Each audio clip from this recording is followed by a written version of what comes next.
কি বন্ধুরা, কি ভাবছো? ভাবছো এই মাছ দিয়ে কি রান্না হবে? এই মাছ দিয়ে সর্ষে ইলিশ হবে। থরি থরি সর্ষে খোকা ইলিশ। কি নামটা কেমন দিলাম বলো? আমার কিন্তু এই মাছটাকে ইলিশের মতোই লাগে, তাই আমি চটজলদি বানিয়ে ফেললাম সর্ষে খোকা ইলিশ। জানি জানি তোমাদের এই নামটা নাও জানা থাকতে পারে।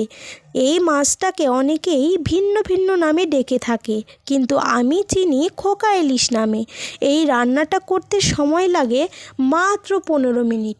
কম সময়ে মুখরোচক রান্নাটি কেমন লাগলো কমেন্ট করতে ভুলো না। রান্নায় কি কি উপকরণ লাগলো সেটা তো দেখেই নিলে। এবার আসা যাক ডিম মহারাজের কাছে। ডিম মহারাজ আমাকে ডেকে বলছে, তোমার সাজানো প্লেটে আমাকেও বসিয়ে দাও না, আমিও একটু তোমার বানানো সর্ষে খোকা ইলিশের ঘ্রাণ নিই। তাই ডিম মহারাজকেও বসিয়ে দিলাম।